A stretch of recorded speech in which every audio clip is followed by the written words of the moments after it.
Diam. Nabi Ibrahim nggak menjawab. Yang terakhir, perempuan ini, Hajar ini berpikir mungkin pertanyaan ana salah. Dirubah pertanyaannya.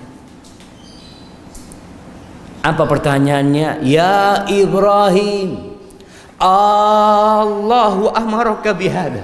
Apakah Allah yang nyuruhmu melakukan ini? Kata Nabi Ibrahim, "Naam." Iya, kata dia. Apa kata Hajar? Pergi ke sana. Allah tidak akan melantarkan kita. Lihat keyakinan seperti ini. Bisa nggak kita sampai ke titik keyakinan bahwasanya Allah tidak akan melantarkan kita? Kalau bicara rizki, selama masih ada jatah umur kita di muka bumi ini, rizki akan datang. Antum kepalanya masih bisa goyang-goyang, masih ada rizki. Diuji seperti itu Nabi Ibrahim. Sebelumnya, bagaimana ujian Nabi Ibrahim alaihissalam? Dilemparkan ke api.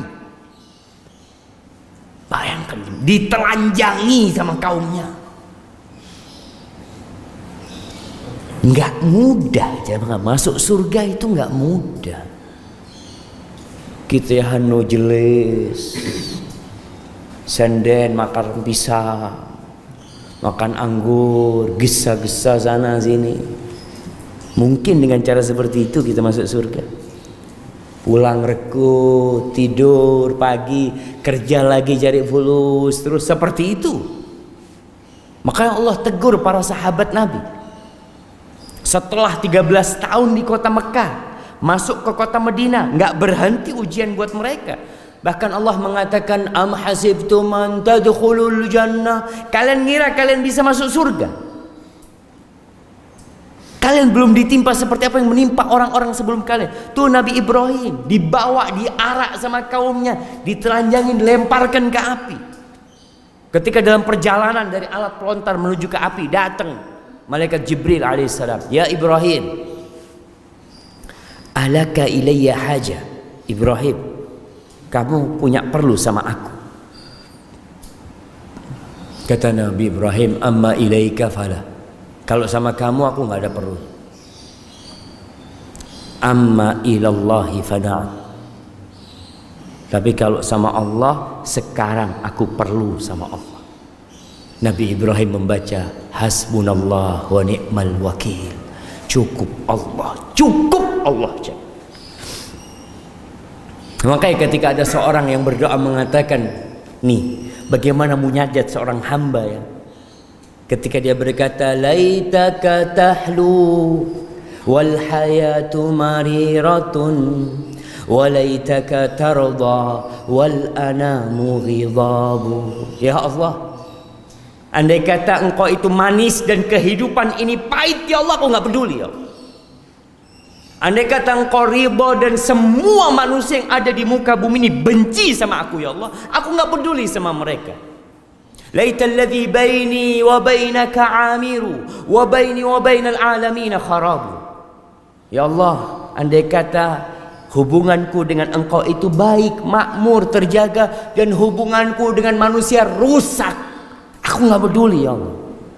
Idza sahha minkal wuddu fal kullu hayyinun wa kullu alladhi fawqa turabi turabu. Kalau benar cintamu ya Allah, semuanya jadi gampang ya. Semua yang ada di muka bumi ini tanah dan akan kembali menjadi tanah. Apa sekarang yang antum lihat? Siapa yang antum lihat di muka bumi ini bakal jadi tanah kembali? Tuh Nabi Ibrahim dilemparkan ke sana mengatakan hasbunallah wa ni'mal wakil. Apa yang terjadi dengan api itu? Mungkin dalam bayangan manusia, kalau antum berpikir sebuah musibah, oh Allah kirimkan hujan sehingga api itu jadi mati, atau Allah turunkan salju sehingga api itu jadi mati, atau Allah kirimkan angin yang membuat api itu jadi padam. Subhanallah, semua itu tidak terjadi. Allah tu Rabbul Alamin, Tuhannya api. Allah mengatakan wa qulna ya nar. Allah mengatakan wahai api, kuni bardan wa salaman ala Ibrahim. Jadilah engkau dingin dan keselamatan buat Ibrahim. Siapa yang bisa melakukan itu? Rabbul Alamin. Maka jangan ngeremehkan doa. Sesuai dengan kadar keilmuan kita tentang Allah Azza wa Jal, seperti itu pula kualitas doa kita. Ada yang doa cuma cari fulus, ekonomi supaya diperbaiki. Bas, doanya hanya untuk dia, keluarganya, rumahnya, tetangganya nggak pernah didoakan. Pernah antum doakan tetangga supaya dapat hidayah, jemaah?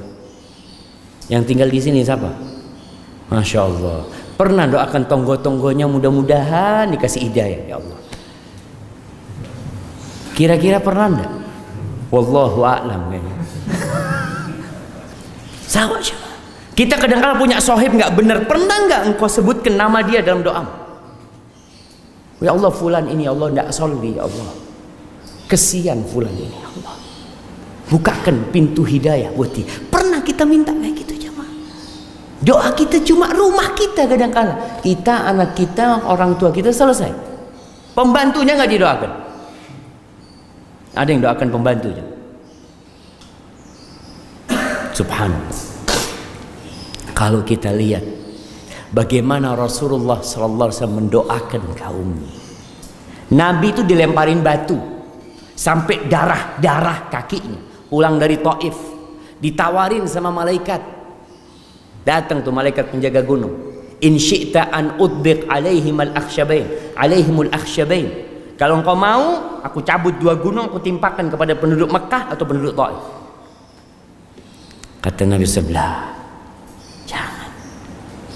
Aku berharap Allah mengeluarkan dari sulbi mereka orang-orang yang mentauhidkan Allah Azza wa Jalla. Itu jamaah.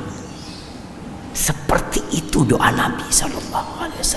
Apa sih beratnya kita memohon kepada Allah untuk keluarga kita?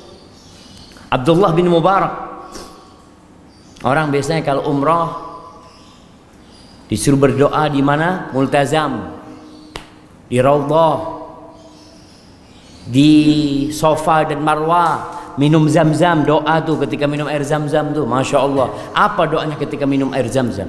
Abdullah bin Mubarak ketika minum air zam-zam, dulu ngambilnya pakai sumur, jemaah.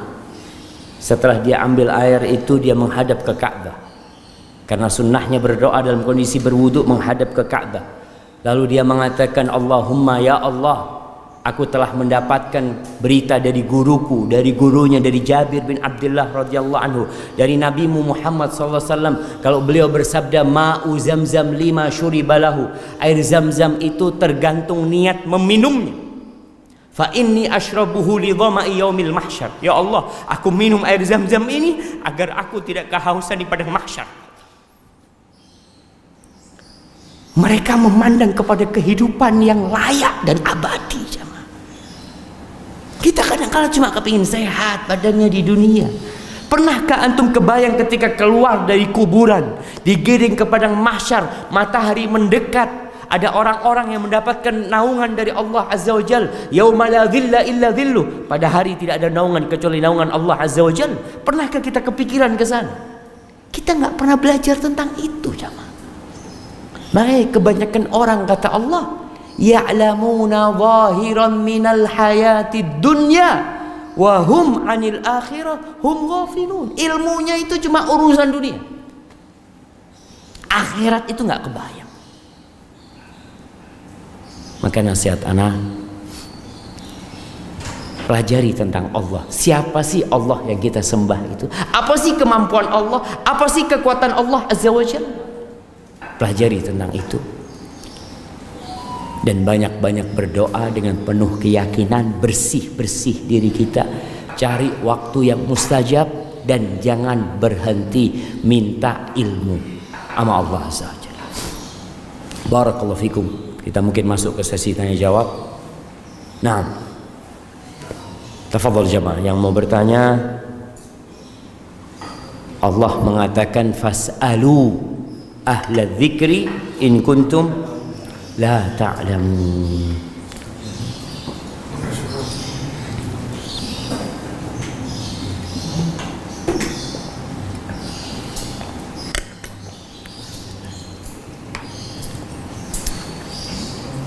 Fadhlu jamaah.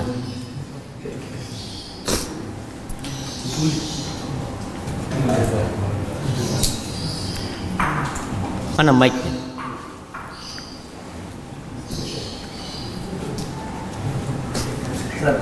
Fadhal, hatul mic. Biar semuanya dengar.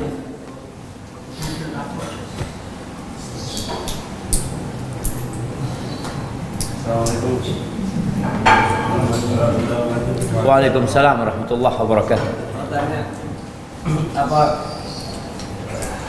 bolehkah berjamaah setelah sholat Jumat? Nah, ini pertanyaan yang menarik jemaah. Bolehkah sholat Jumat bukan berjamak setelah sholat Jumat? Bolehkah sholat Jumat dijamak sama sholat asar? Nah, gitu kan? Kapan pertanyaan ini muncul? Sejak kita belajar.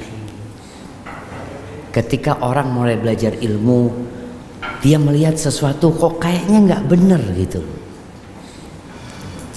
Tentang apakah sholat zuhur, sholat Jumat bisa dijamak dengan sholat asar, terjadi perbedaan pendapat di antara para ulama. Jumhur ulama berpendapat bahwasanya sholat Jumat itu pengganti sholat zuhur. Sebagaimana sholat zuhurnya bisa dijamak dengan sholat asar, maka sholat Jumat pun bisa dijamak dengan sholat asar, karena sholat Jumat itu pengganti sholat zuhur. Dengan dalil inilah mereka membolehkan jamak sholat Jumat sama sholat asar. Pendapat yang kedua mengatakan nggak boleh. Kenapa?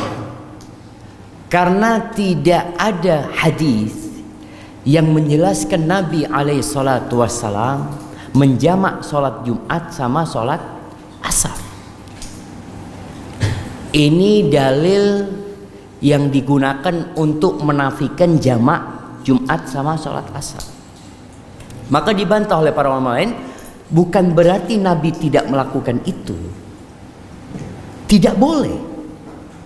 Karena bisa jadi Nabi ketika safar memang nggak sholat Jumat, sholatnya sholat zuhur. Kan memang Jumat ini syariat buat yang mukim, yang musafir itu nggak wajib sholat Jumat seperti. Jadi ketika Rasul SAW dalam perjalanan nggak pernah Nabi sholat Jumat, memang yang ada sholat zuhur. Tapi mereka juga menjelaskan bahwa Nabi SAW pernah di kota Madinah sholat Jumat, kemudian turun hujan. Deras hujan. Biasanya Rasulullah SAW kalau turun hujan deras, beliau itu jamak. Tapi ketika hari Jumat itu beliau tidak menjamak. Ini menandakan gak bolehnya jamak Jumat sama asar. Tapi kalau dilihat pendapat yang tengah sebenarnya, di antara dua pendapat tersebut, dianjurkan untuk tidak jamak. Kalau kondisinya memang umpamanya dekat sama masjid, umpamanya orang itu ya, kemudian kondisinya dia nggak capek, nggak lelah, kalau bisa nggak usah jamak, lebih aman. Tapi kalau umpamanya capek, lelah, umpamanya fadhol. Mungkin itu pendapat yang lebih bisa menggabungkan dua pendapat yang membolehkan dengan yang melarang. Hadza wallahu a'lam bissawab. Nah, fadhol ya. Mic-nya nggak hidup itu.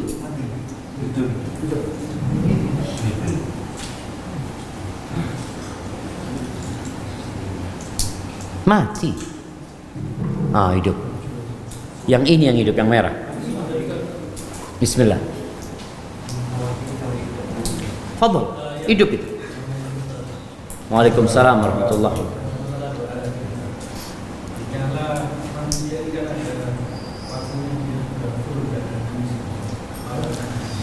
Gimana manusia?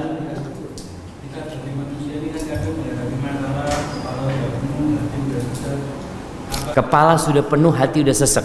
Masya Allah. Nah, amber.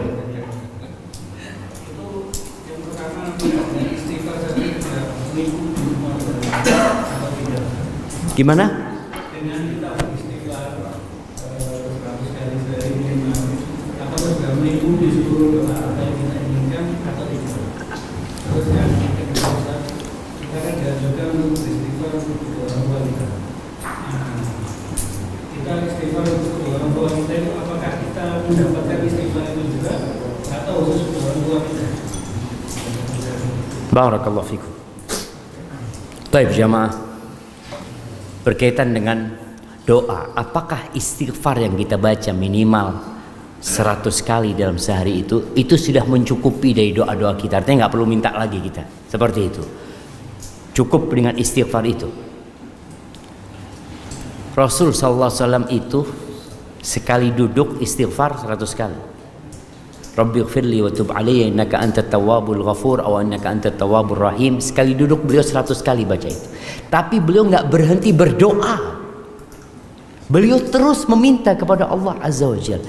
Istighfar ini salah satu cara supaya doa kita dikabulkan sama Allah Subhanahu wa taala. Bukan berarti kemudian kita nggak berdoa lagi. Nabi Nuh alaihissalam mengatakan kepada kaumnya, faqultu astaghfiru rabbakum innahu kana ghaffara yursilis samaa 'alaikum midrara wa yumdidkum bi amwalin wa banin wa yaj'al lakum jannati wa yaj'al lakum anhara. Aku katakan kepada kaumku, kalian minta ampunlah kepada Allah, bertobatlah kepada Allah. Ingat, istighfar yang dimaksud bukan hanya ucapan astaghfirullah, tapi ucapan yang penuh permohonan kepada Allah agar diampuni dosa-dosanya, dan dia bertekad untuk tidak mengulangi dosanya. Apa yang Allah akan berikan? Allah akan kirimkan air hujan, Allah akan kasih anak, Allah akan kasih rizki. Itu fadilah istighfar. Tapi bukan berarti setelah kita istighfar kemudian kita nggak berdoa. Contohnya doa yang dibaca Nabi SAW pagi dan petang. Apa beliau baca? Allahumma inni as'alukal afwa wal afiyah fid dunya wal akhirah. Allahumma inni as'alukal afwa wal afiyah fi dini wa dunyaya wa ahli wa mali. Allahumma astur aurati wa amin rawati wahfadni min bayni yadayya wa min khalfi wa an yamini wa an shimali wa min fawqi wa a'udzu bi 'azamatika an ughtala min tahti. Pagi sore beliau baca itu doa.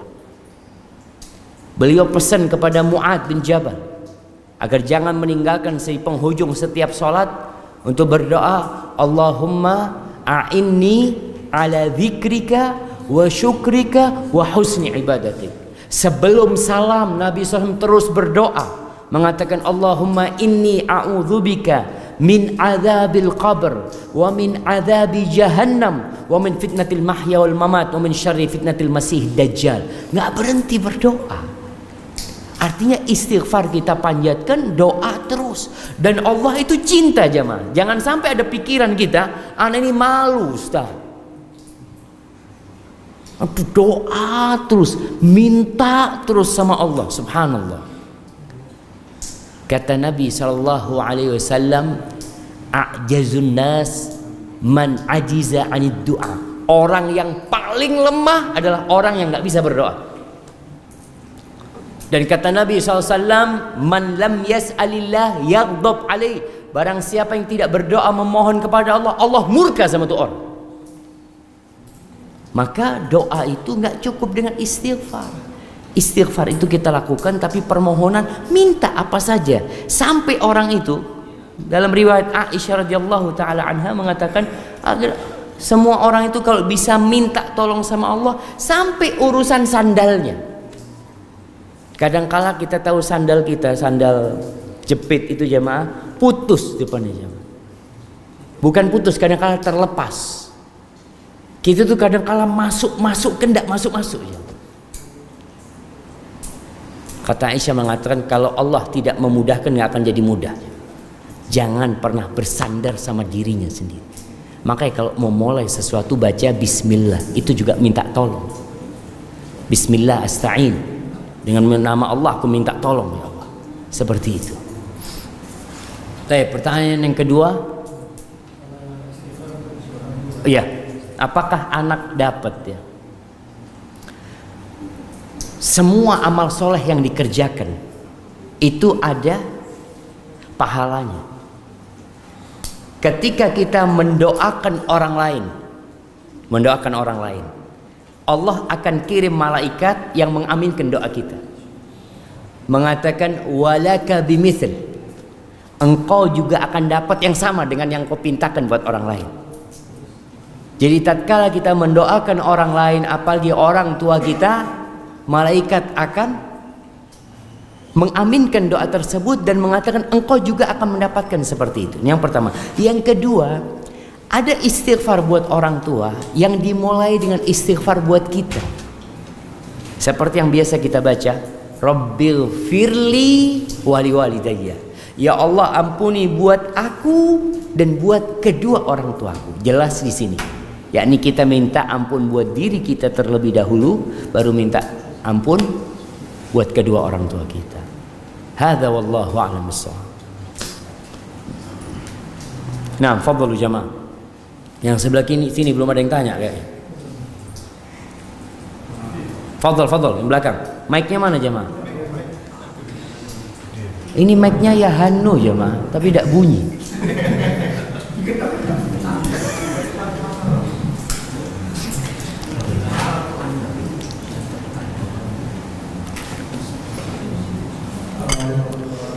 Waalaikumsalam warahmatullahi wabarakatuh.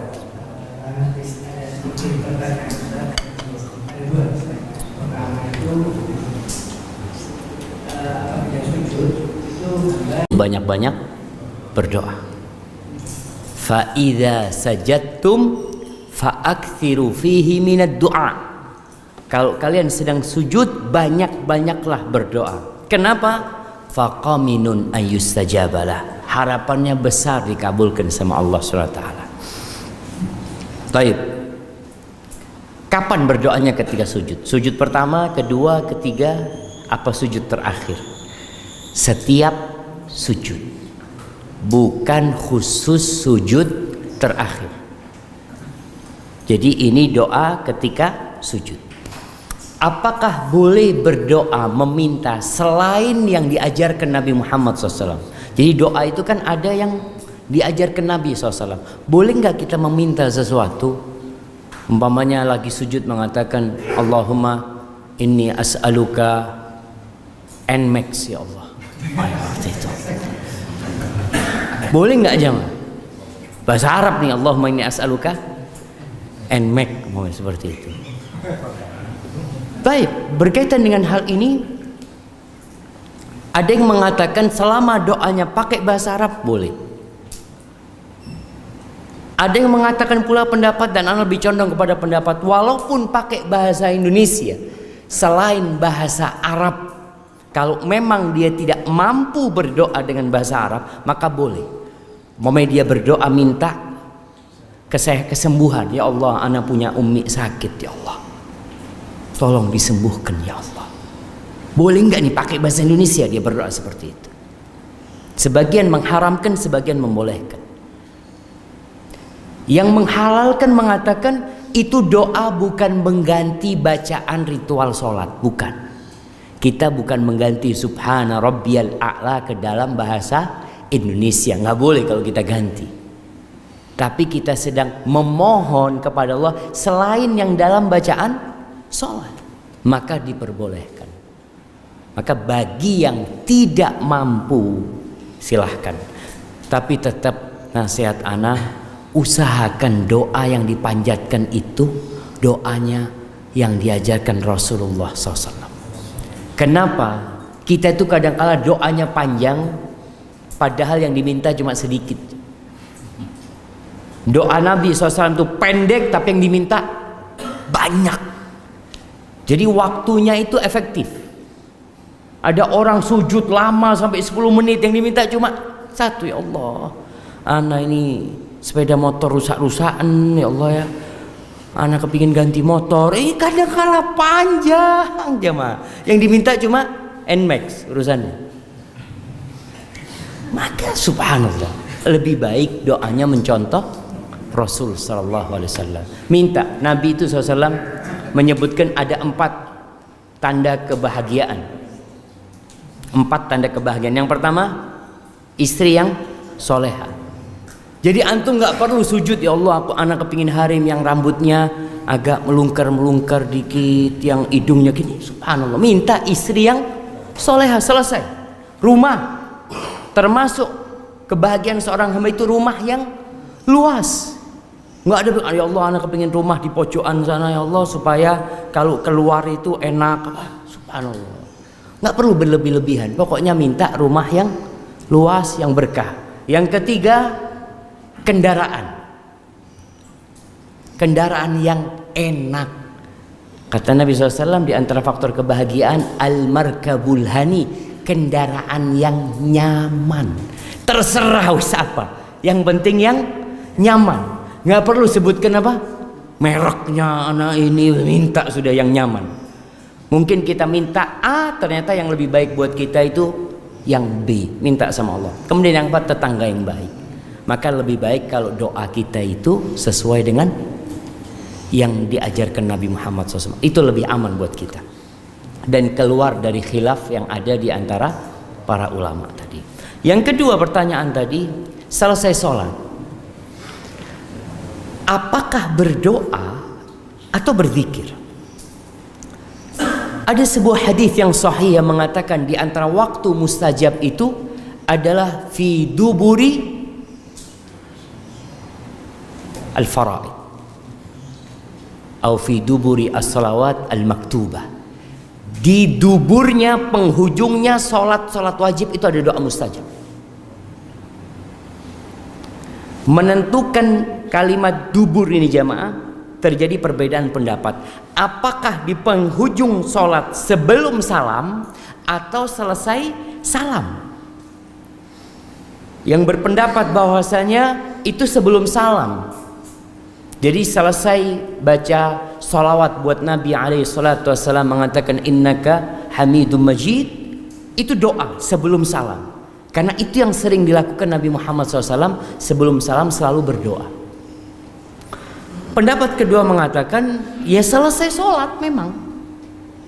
Jadi selesai kita berzikir, selesai kita astaghfirullah 3 kali, Allahumma antas salam, terus baca subhanallah, alhamdulillah, Allahu akbar, kemudian baca ayat kursi, kemudian baca qul huwallahu ahad, qul a'udzu bil falaq, qul a'udzu bin nas, kemudian kita mau berdoa, silahkan. Jadi namun Nabi SAW tidak memimpin doa berjamaah selesai sholat. Artinya Rasul SAW di Masjid Nabawi yang bertahun-tahun beliau sholat di sana, tidak disebutkan dalam hadis sahih pun yang menyebutkan Nabi SAW memimpin mereka doa pada waktu itu. Tapi kalau doa, fadhol. Kalau memang ada permohonan ketika itu, silahkan. Tapi yang lebih utama sebelum salam. Maka Syekh bin Utsaimin rahimahullahu ta'ala mengatakan semua hadis yang berkaitan dengan doa itu sebelum salam, semua hadis yang berkaitan dengan zikir itu selesai salam. Itu makna dubur as-shalah, penghujung salat itu jemaah. Hadza wallahu a'lam. 1 menit lagi jemaah. 1 pertanyaan terakhir. Fadhil. Assalamualaikum warahmatullahi wabarakatuh. Waalaikumsalam warahmatullahi wabarakatuh. Ustaz, mungkin ini di luar topik tadi ya, terkait doa Ustaz. Sekarang banyak kondisi sekarang terkait masalah birrul walidain. Birrul walidain, siap. Jadi sekarang banyak suami istri yang dimana orang tua suami istri ini sudah tua, dan istri itu nama istri ingin rumah sendiri. Sedangkan dari orang tua sendiri kan sudah mulai faktor umur tua. Bagaimana untuk menyikapi supaya ini juga tidak terjadi konflik antara orang tua yang dimana kita berkewajiban secara mutlak dengan istri kita? Iya. Subhanallah, memang kadangkala menggabungkan antara birrul walidain sama berbuat baik sama istri berat jemaah, tapi harus dilakukan. Kenapa? Karena suami ini diangkat jadi pemimpin. Dia harus bisa menyelesaikan masalah tersebut. Gimana caranya? Ya dipikirkan sekarang. Salah satu caranya umpamanya bertetanggaan sama orang tua, tapi tidak kumpul sama orang tua. Rumahnya kumpul, tapi dapurnya sendiri. Jadi terus terang perempuan itu punya hak tempat tinggal sesuai dengan kemampuan suami. Jadi kadangkala perempuan itu kepingin ya bebas, nggak harus pakai kerudung terus. Kadangkala kalau kumpul sama orang tua ada ipar ya selalu dia harus pakai jilbab terus ya, tertekan hidup dia. Jadi itu menjadi hak dia. Kalau seorang suami memang punya kemampuan ya sudah, umpamanya rumahnya bertetanggaan, tapi tiap hari anak ini kumpul sebenarnya sama orang tua gitu, tetap bisa melakukan birrul walidain tanpa mendolimin istrinya. Tapi kalau kondisi ekonomi, Iya, kalau kondisinya memang nggak mungkin, maka di sini sang suami harus bisa ngambil hatinya istri. Bagaimana dia menyampaikan kepada istrinya bahwasanya anak bukan nggak mau, tapi kondisinya seperti ini, mohon keridoannya lah. Ada perempuan-perempuan kadang-kala yang dia juga mau berbakti sama orang tuanya. Ada perempuan di jamaah kejadian nih, perempuan punya orang tua hidup sendiri, sedangkan suami juga harus berbakti sama orang tuanya. Dia berada di antara dua pilihan. Kalau dia tinggal sama suaminya, maka orang tuanya terlantar. Dia tinggal sama ibunya, maka orang tua suami terlantar. Maka perempuan di sini, kalau perempuan yang berakal, yang hikmah, dia akan nyuruh hak rejalnya zuat lagi. Bang, carikan harim yang bisa ngerawat orang tua. Anak mau ngerawat ibu, tapi jangan diceraikan anak. Karena kadang-kala orang itu beban, memang harus seperti itu. Ada umiknya nggak punya siapa-siapa gitu loh. Maka ini kembali kepada kebijakan suami dan banyak-banyak berdoa. Mohon sama Allah SWT. Apa jemaah? Hah? Cocok? Masya Allah.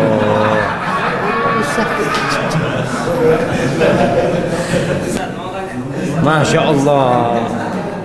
Taib jemaah, itu yang bisa ana sampaikan. Mudah-mudahan di lain waktu bisa lebih panjang lagi kita kajiannya. Kurang lebihnya ana mohon maaf. Terima kasih kepada sahibul bait yang sudah mengumpulkan kita di tempat ini, dan semoga ilmu yang kita dapat bisa kita amalkan dalam kehidupan ini. Subhanakallahumma wa bihamdika asyhadu an la ilaha illa anta astaghfiruka wa atubu ilaik. Wassalamualaikum warahmatullahi wabarakatuh.